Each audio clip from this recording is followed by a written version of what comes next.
നമസ്കാരം, കർമ്മ ന്യൂസിലേക്ക് സ്വാഗതം. നവകേരള സദസ്സ് തിരുവനന്തപുരത്ത് സമാപിച്ചതിന് പിന്നാലെ നവകേരള സദസ്സുമായി ബന്ധപ്പെട്ട പ്രതികാര നടപടികൾ ആരംഭിച്ചിരിക്കുകയാണ് ഇടതുമുന്നണി, പ്രത്യേകിച്ച് CPM പാർട്ടി.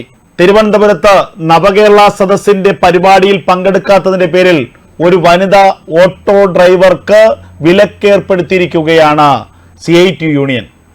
നവകേരള സദസ്സ് നടന്ന വേദികളിലെല്ലാം സ്ത്രീ സുരക്ഷയ്ക്കും സമത്വത്തിനും വേണ്ടി വാതോരാതെ വാചാലരായവരാണ് ഇപ്പോൾ ഒരു വനിതാ ഓട്ടോ ഡ്രൈവർക്ക്, ഒരു വനിതയ്ക്ക്, ഒരു സ്ത്രീ തൊഴിലാളിക്ക് വിലക്കേർപ്പെടുത്തിയിരിക്കുന്നത്. നവകേരള സദസ്സിന്റെ പരിപാടിയിൽ പങ്കെടുത്തില്ല, അങ്ങനെയെങ്കിൽ കാട്ടായിക്കോണം ജംഗ്ഷനിൽ ഇനി മുതൽ ഓട്ടോ ഓടണ്ടെന്നാണ് ഈ CITU ഗുണ്ടകളുടെ ഫത്വ. എങ്ങനെയുണ്ട്? ഇതാണ് നമ്മുടെ പിണറായി ഭരിക്കുന്ന കേരളത്തിന്റെ പുതിയ രീതി. പാർട്ടിയുടെ സഖാക്കൾ, നേതാക്കന്മാർ, പ്രാദേശിക നേതാക്കന്മാർ പറയും, അത് അണികളും നാട്ടുകാരും അനുസരിച്ചു കൊള്ളണം. കാട്ടായിക്കോണം ജംഗ്ഷനിൽ ഓട്ടോ ഓടുന്ന മങ്ങാട്ടുകോണം സ്വദേശിനിയായ രജനിക്കാണ് ഈ ദുരനുഭവം. രജനി മറ്റേതെങ്കിലും ഒരു പാർട്ടിക്കാരിയല്ല, പാരമ്പര്യമായി കമ്മ്യൂണിസ്റ്റുകാരിയാണ്, CITUവിന്റെ മെമ്പറാണ്. അപ്പൂപ്പന്റെ കാലം മുതൽ കമ്മ്യൂണിസ്റ്റ് പശ്ചാത്തലമുള്ള കുടുംബത്തിൽ ജനിച്ച് ജീവിച്ച വ്യക്തിയാണ് രജനി. എന്നിട്ടും ഈ രാഷ്ട്രീയക്കാർമാർക്ക് രാഷ്ട്രീയമൊട്ടും കുറവില്ല. അസുഖബാധിതയായതുകൊണ്ടോ മറ്റെന്തോ അസുഖബാധിതയായതുകൊണ്ടാണ് ആ പരിപാടിയിൽ പങ്കെടുക്കാൻ പറ്റാത്തതെന്ന് രജനി പറയുന്നു. ഇതിന്റെ വീഡിയോ ഇപ്പോൾ സമൂഹ മാധ്യമങ്ങളിൽ വൈറലായി മുന്നോട്ട് പോവുകയാണ്. കഴിഞ്ഞ ദിവസം മുഖ്യമന്ത്രിയുടെ നവകേരള സദസ്സിൽ പങ്കെടുക്കാൻ പറ്റിയില്ല, അസുഖബാധിതയായിരുന്നു. അതുകൊണ്ട് ഇന്ന് രാവിലെ ഓട്ടോ എടുക്കാൻ വന്നപ്പോൾ സ്റ്റാൻഡിൽ, കാട്ടായിക്കോണം സ്റ്റാൻഡിലിട്ട് ഓട്ടോ ഓടിക്കാൻ അനുവദിക്കില്ലെന്നാണ് CITU നേതാവിന്റെ ഭീഷണി. അതെന്തുകൊണ്ടാണെന്ന് ചോദിച്ചപ്പോൾ ഇവിടെ ഇനി ഓട്ടോ ഓടിക്കാൻ അനുവദിക്കില്ല.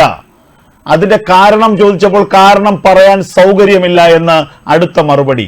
ഇതേക്കുറിച്ച് പാർട്ടിയുടെ പ്രാദേശിക നേതാക്കളോട് പരാതി പറഞ്ഞപ്പോൾ കമ്മിറ്റി കൂടി തീരുമാനിച്ചു, ഇനി ഓട്ടോ ഓടാൻ അനുവദിക്കാം, പക്ഷേ അത് ഉടൻ ഇല്ല. എന്നു മുതൽ ഓടാൻ അനുവദിക്കുമെന്ന് ചോദിച്ചപ്പോൾ അതൊക്കെ പാർട്ടി പിന്നീട് പറയും, സൗകര്യമുള്ളപ്പോൾ പറയും, അപ്പോൾ മുതൽ കാട്ടായിക്കോണം സ്റ്റാൻഡിൽ കിടന്നോടിയാൽ മതിയെന്നാണ് നമ്മുടെ CITU നേതാക്കളുടെ തിട്ടൂരം. എങ്ങനെയുണ്ട്? നവകേരള സദസ്സ് കഴിഞ്ഞതേ ഉള്ളൂ. നവകേരള സദസ്സുമായി ബന്ധപ്പെട്ട പ്രതികാര നടപടികൾ ഒന്നിനു പിറകെ ഒന്നായി ഇപ്പോൾ നടപ്പാക്കിക്കൊണ്ടിരിക്കുന്നു എന്നുള്ളതാണ് യാഥാർത്ഥ്യം. കാരണം ധാർഷ്ട്യത്തിന്റെ അങ്ങേ തലയ്ക്കൽ നിൽക്കുകയാണ് ഈ സർക്കാർ. ആ സർക്കാരിന്റെ ധാർഷ്ട്യം കീഴ്ത്തട്ടിലുള്ള അണികളിലേക്കും അതിവേഗം പടരുകയാണ്. നവകേരള സദസ്സിന്റെ യാത്ര, ആ യാത്ര കാസർഗോഡ് നിന്ന് ആരംഭിച്ചത് മുതൽ ഈ ധാർഷ്ട്യം അണികളിലുണ്ട്. കണ്ണൂരിൽ നവകേരള യാത്രയ്ക്ക് നേരെ കരിങ്കൊടി കാണിച്ച യൂത്ത് കോൺഗ്രസിന്റെയും KSUവിന്റെയും പ്രവർത്തകരെ തലതല്ലി പൊളിക്കുകയായിരുന്നു DYFIയുടെയും CPMന്റെയും ഗുണ്ടകൾ.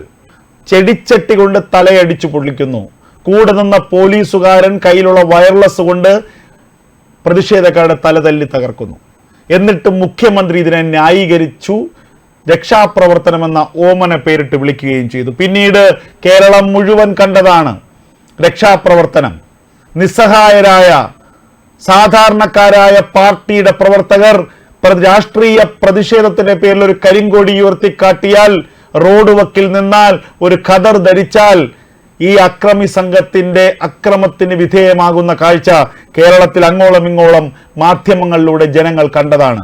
അതിനെയൊക്കെ പ്രോത്സാഹിപ്പിക്കുന്ന മുഖ്യമന്ത്രി, അതൊക്കെ മഹത്തരമായ കാര്യമെന്ന് പറഞ്ഞുകൊണ്ട് അതിനൊക്കെ പൂർണ്ണമായ ലൈസൻസ് കൊടുക്കുന്ന ഒരു മുഖ്യമന്ത്രി.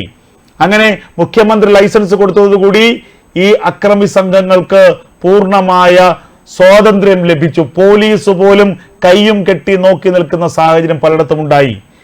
ഒടുവിൽ ആലപ്പുഴയിൽ മുഖ്യമന്ത്രിയുടെ ഗൺമാൻ തന്നെ നേരിട്ടിറങ്ങി അക്രമങ്ങൾക്ക് നേതൃത്വം കൊടുത്തു. ഒരു പ്രകോപനവും ഉണ്ടായില്ല. രണ്ട് കരിങ്കൊടി കാണിച്ചു, മുഖ്യമന്ത്രിയുടെ വാഹനം കടന്നുപോയി, പോലീസുകാർ ആ ചെറുപ്പക്കാരെ മാറ്റി നിർത്തി. അതിനിടയിലും എസ്കോർട്ട് വാഹനത്തിൽ നിന്ന് ചാടിയിറങ്ങിയ മുഖ്യമന്ത്രിയുടെ ഗൺമാനും പേഴ്സണൽ സെക്യൂരിറ്റി അംഗങ്ങളും അടക്കം ആ ചെറുപ്പക്കാരുടെ KSU പ്രവർത്തകരുടെ തലതല്ലി പൊളിക്കുന്ന കാഴ്ച, മൃഗീയമായ മർദ്ദനമെന്ന് നമ്മൾ പറഞ്ഞു കേട്ടേയുള്ളൂ. അത് അക്ഷരാർത്ഥത്തിൽ ശരിയാകുന്ന കാഴ്ചയാണ് അവിടെ കണ്ടത്. എന്തായിരുന്നു ഇത്രത്തോളം വിരോധത്തിനുള്ള കാരണം? അപ്പൊ മുഖ്യമന്ത്രിക്കെതിരെ പ്രതിഷേധിക്കാൻ പാടില്ല. മുഖ്യമന്ത്രി പ്രതിഷേധത്തിന് അതീതനാണ്. ഇന്ന് ഹൈക്കോടതി പറഞ്ഞല്ലോ, രാജാവാണെന്ന് ആരും കരുതേണ്ടെന്ന്. അപ്പൊ മുഖ്യമന്ത്രി പ്രതിഷേധത്തിന് അതീതനാണ്. മുഖ്യമന്ത്രി കരിങ്കൊടിക്ക് അതീതനാണ്. മുഖ്യമന്ത്രിക്കെതിരെ പ്രതിഷേധം നടത്തിയാൽ അത് ക്രിമിനൽ കുറ്റമാണ്. മുഖ്യമന്ത്രിക്കെതിരെ ഷൂ എറിഞ്ഞാൽ അത് വധശ്രമത്തിന് കേസെടുക്കാവുന്ന തരത്തിലുള്ള കുറ്റമാണ്. ഗവർണറുടെ വാഹനം ആക്രമിച്ചാൽ പോലും അത് പ്രതിഷേധമാണ്, അത് സ്വാതന്ത്ര്യമാണ്, അത് സമരമാണ്. അതിനെതിരെ കേസെടുക്കാൻ പാടില്ല. ആ പ്രവർത്തകർക്ക് നിസ്സാരമായ വകുപ്പുകൾ ചുമത്തി ഉടൻ ജാമ്യം നൽകണം. ഇതെന്താണ്? ഒരു പന്തിയിൽ രണ്ട് തരത്തിലുള്ള വിളമ്പലുകൾ, രണ്ട് നീതി. ഇരട്ടത്താപ്പ് എന്തിനാണ്? CPM കാണിച്ചാൽ അക്രമം അല്ലാതാവുകയും മറ്റേതെങ്കിലും രാഷ്ട്രീയ പാർട്ടികൾ പ്രതിഷേധം കാണിച്ചാൽ അത് അക്രമമാവുകയും ചെയ്യുന്നത് എങ്ങനെയാണ്? ഏതടിസ്ഥാനത്തിലാണ് അത് അത്തരത്തിലാകുന്നത്? ആർക്കും മനസ്സിലാകുന്നത്. ഇതാണ് CPMന്റെ നയം, ഇതാണ് CPMന്റെ തീരുമാനം, ഇതാണ് ഈ സർക്കാരിന്റെ തീരുമാനം. ഇത് നടപ്പാക്കാനുള്ള ജോലിക്കാരാണ് കേരളത്തിലെ ആഭ്യന്തര വകുപ്പിലുള്ള പോലീസുകാർ. ഇവിടെ ഇതാ ഒരു വനിതാ ഓട്ടോ ഡ്രൈവർക്ക് വിലക്ക് ഏർപ്പെടുത്തിയിരിക്കുന്നു. കാട്ടായിക്കോണ സ്റ്റാൻഡിൽ ഇനി ഓട്ടോ ഓടിക്കണ്ടെന്നാണ് ഈ തിട്ടൂരം. ആരാണിവർ? നവകേരള സദസ്സിന്റെ പോയില്ലെങ്കിൽ പിന്നീട് പുറത്തിറങ്ങാൻ കഴിയില്ല എന്ന് പറഞ്ഞ് തിട്ടൂരമിറക്കാൻ ഇവർ ആരാണ്?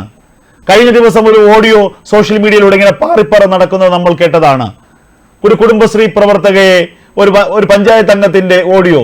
ആ പഞ്ചായത്തിലുള്ള കുടുംബശ്രീ തൊഴിലുറപ്പ് പ്രവർത്തകർക്കെല്ലാം മുകളിൽ തട്ടിൽ നിന്നുള്ള വലിയ താക്കീത്, നിർദ്ദേശവും ഭീഷണിയുമാണ്. നവകേരള സദസ്സിൽ പങ്കെടുത്തില്ലെങ്കിൽ പിന്നീട് തൊഴിലുറപ്പ് പണിയിൽ നിൽക്കാൻ കഴിയില്ല.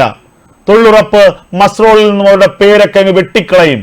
കുടുംബശ്രീ പ്രവർത്തകരെ ജീവിക്കാൻ അനുവദിക്കില്ല. ഇങ്ങനെ തൊഴിലുറപ്പുകാരെയും കുടുംബശ്രീ പ്രവർത്തകരെയും പാവപ്പെട്ട തൊഴിലാളികളെയും ഒക്കെ ഭീഷണിപ്പെടുത്തി കസേര നിറച്ചുകൊണ്ടാണ് വടക്കുനിന്ന് തെക്കോട്ടേക്ക് ഈ നവകേരള സദസ്സ് എത്തിയതെന്ന് എല്ലാവർക്കും അറിയാം. ഇനി ആളെ കൂട്ടാൻ ബംഗാളിയെ മാത്രമേ വിളിക്കാനുള്ളൂ. അതിനപ്പുറമുള്ള എല്ലാ പണികളും ചെയ്തു. എന്നിട്ടും പലയിടത്തും ഒഴിഞ്ഞ കസേരകളായിരുന്നു ഉണ്ടായിരുന്നത്. എന്നിട്ടും തിരിച്ചറിയുന്നില്ലല്ലോ എന്നുള്ളതാണ് ഏറ്റവും സങ്കടകരമായ കാര്യം. സ്വന്തം കുഴി തോണ്ടി പാതാളത്തിലേക്ക് താഴ്ന്നു പോകുന്നത്, ആണ്ടുപോകുന്നത് തിരിച്ചറിയാത്ത ഒരു പ്രസ്ഥാനവും അതിൻ്റെ നടത്തിപ്പുകാരെയുമാണ് കേരളം ഇപ്പോൾ കണ്ടുകൊണ്ടിരിക്കുന്നത്. എന്നിട്ടും ഭീഷണിയും ധാർഷ്ട്യവും ഗുണ്ടായിസവും മാത്രമാണ്.